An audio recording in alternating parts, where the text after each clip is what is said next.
pessoal, nesse vídeo a gente vai falar um pouquinho sobre o quarto caso, né? Então o quarto caso, ele já é um caso que se distingue de todos os demais. Ele, para trabalhar nesse quarto caso, as amostras elas têm que ser dependentes e todas as outras as amostras eram independentes, ou seja, o acontecimento de um interfere na probabilidade do acontecimento do outro. Então normalmente, onde a gente utiliza esse quarto caso? Toda vez que você vai fazer uma análise de alguma coisa que foi feita antes e depois, ou seja, um medicamento que que a gente monitora a pessoa antes de tomar e a mesma pessoa ela é monitorada depois, uma ração que a gente utiliza o animal, submete o animal, o tratamento do animal antes, a gente monitora ele, trata com a ração e depois submete o monitoramento depois, uma série de coisas. O que marca nessa particularidade, toda vez que você vai medir a mesma coisa antes e depois, esses dados eles estão pareados, né?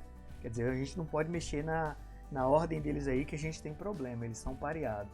E esse antes e o depois é o que leva a gente para a dependência dessas amostras e a gente cai no quarto caso.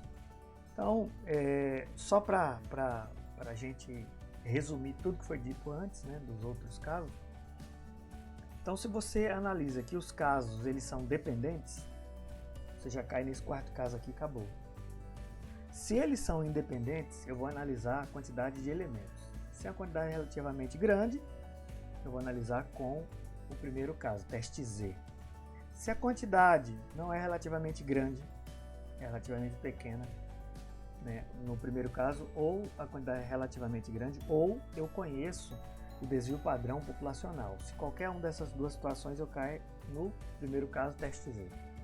Quando eu não conheço o desvio padrão populacional ou os dados são relativamente, a quantidade de elementos na minha amostra é relativamente pequena, menor que 30, eu vou cair em um dos casos do teste T.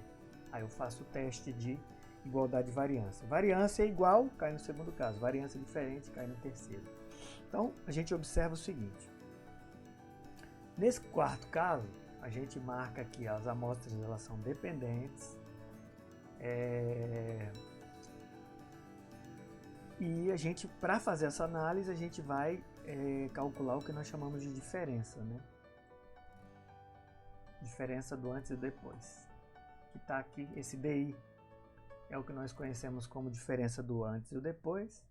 E toda a estatística vai ser baseada no cálculo dessa diferença. A média dessa diferença, desvio padrão dessa diferença. E aí a gente tem aqui uma estatística T. Para a gente ilustrar isso aí, né? A gente mostra aqui esse exemplo, um exemplo que está no material de vocês aí. Esse exemplo ele diz o seguinte, né? Mais ou menos é a ideia do exemplo.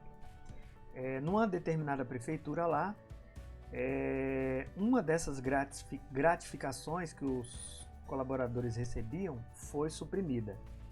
E esses colaboradores vinham sendo monitorados em relação à sua produtividade. Então eles tinham um processo lá, toda uma estrutura para monitorar a produtividade dos seus colaboradores. Essa produtividade ela era monitorada numa escala que ia de 0 a 12, se eu não me engano. E até então eles vinham sendo monitorados antes e até um determinado momento que essa gratificação foi suprimida, eles monitoraram após o suprimento dessa gratificação. Então ficou um antes e um depois. Por exemplo, servidor A antes da supressão dessa gratificação e depois. Servidor B antes e depois, servidor C antes e depois e assim sucessivamente. Exemplo desse tipo aqui, a gente pode, por exemplo, prever, sei lá,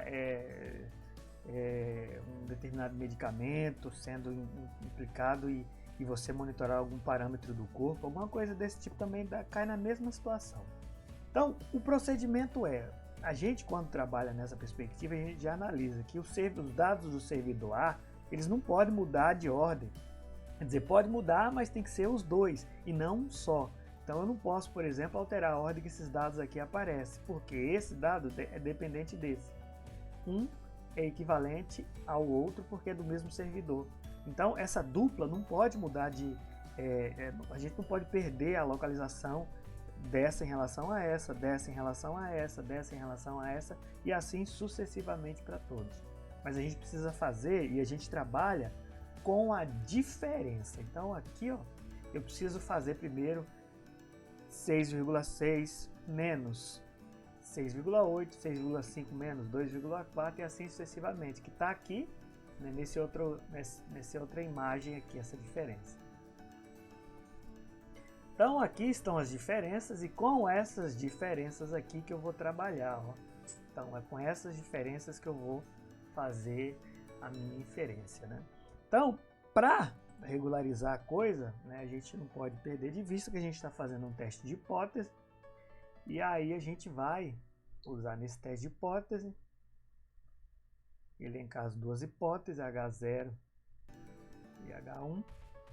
Né? A gente pode trabalhar com duas coisas. A gente pode trabalhar, ó, a média antes é igual à média depois, ou a média de rendimento antes é diferente da média de rendimento depois. Ou a gente pode trabalhar assim também, ó.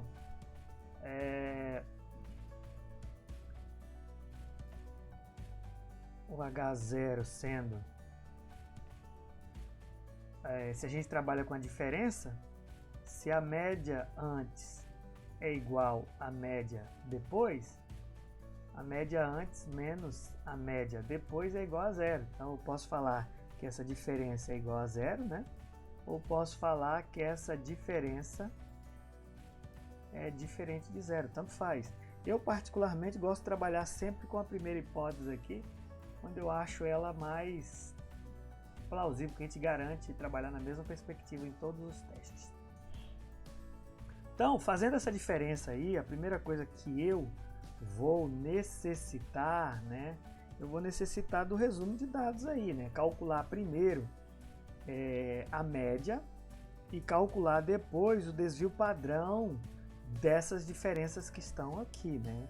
A média, normalmente, a gente calcula, né, de forma igual a gente vinha calculando anteriormente, mas a gente calcula a média da diferença, né? Então, quem que é a média? A média, vamos pegar aqui, a gente fala assim de x barra, né? Que eu vou chamar aqui de d barra, que é a média das diferenças. Fazendo a média ali, somando todo mundo aqui, ó. Tá. 1, 2, 3, 4, 5, 6, 7, 8, somando todo mundo dividindo por 8, a gente vai pegar no valor de 3,125. E um desvio padrão, né? Vou chamar de S. Esse desvio padrão vai ser o desvio padrão da diferença, então vou chamar S da diferença. Vai ser igual, fazendo aquela mesma coisa que a gente faz lá, trivialzinho para encontrar o desvio padrão. 2,911, tá aí. Né? Então agora o que eu preciso? Eu preciso simplesmente calcular a estatística T. Quem que é essa estatística T? Calculada. Vou pegar a média.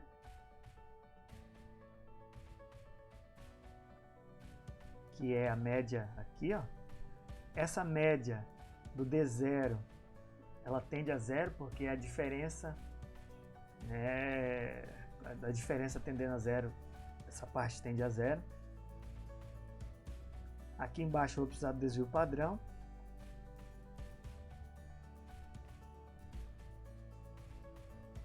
Dividido pelo raiz quadrada do número de dados. Aqui eu tenho 1, 2, 3, 4, 5, 6, 7, 8. Então, 8. Esse valor de ter calculado fica 3,03. Beleza, então agora o que eu vou fazer? Vou olhar na tabela. Eu tenho um grau de liberdade, vou olhar o grau de liberdade das diferenças, né? Eu tenho 8, 1, 2, 3, 4, 5, 6, 7, 8. Então o grau de liberdade é n-1. 8 menos 1, que é igual a 7. Aqui o teste é bilateral, né? Não vou botar a curva aqui agora. O teste é bilateral. Então vai ter um valor aqui e um valor aqui, né? 2,5% da área da curva para cá, 2,5% da área da curva para cá. Eu esqueci até de colocar aqui, né? Mas o meu alfa é 5%. distribuição normal. E aí a gente vai, né, observar na tabela esse valor do T tabelado, né? O T para 5% bicaudal para 7 graus de liberdade. Então a gente vai observar aqui, né? Vamos observar aqui, 7 graus de liberdade está aqui, ó. Esse aqui está os 7 graus de liberdade. A gente vai olhar teste bicaudal 5%, está bem aqui. 5% bicaudal, tá aqui. Então vai ficar 2,36, beleza? 2,36 tá aqui.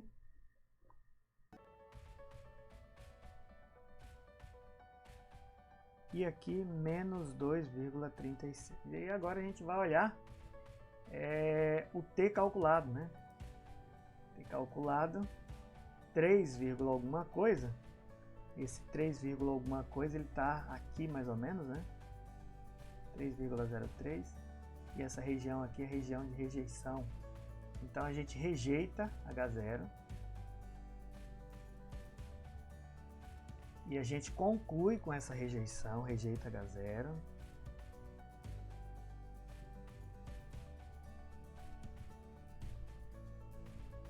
E o que a gente conclui no contexto rejeita H0, no contexto não, no teste rejeita H0, e na conclusão é que existe uma diferença na média de produtividade com a supressão do incentivo lá da gratificação, né? Existe uma diferença em média na produtividade dos colaboradores. Eu não sei, não posso afirmar ainda se rendeu mais, se rendeu menos, mas eu posso afirmar que existe alguma diferença. Tranquilos? Ah tá, uma observação, e se eu não tivesse trabalhado com bicaudal, né? Digamos que se eu trabalhasse com unicaudal, que é como está lá no material. Se eu trabalhasse com unicaudal, meu teste de hipótese, ele teria essas hipóteses, H0 seria a média do antes é igual à média do depois,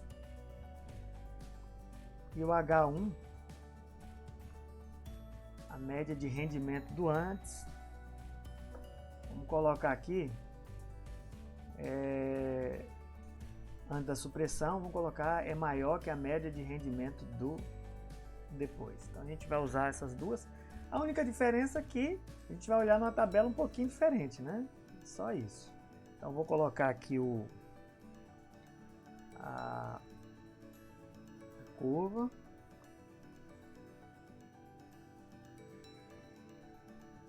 Né?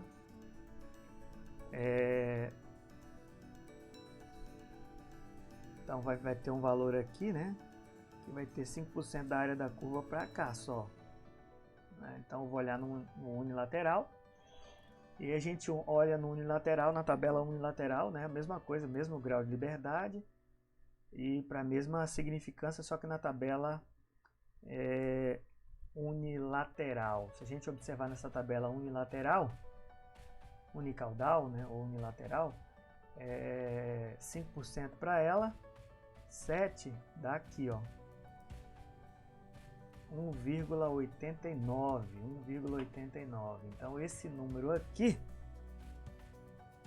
1,89, e esse 3 ainda tá aqui, né? 3,03 tá na região de rejeição.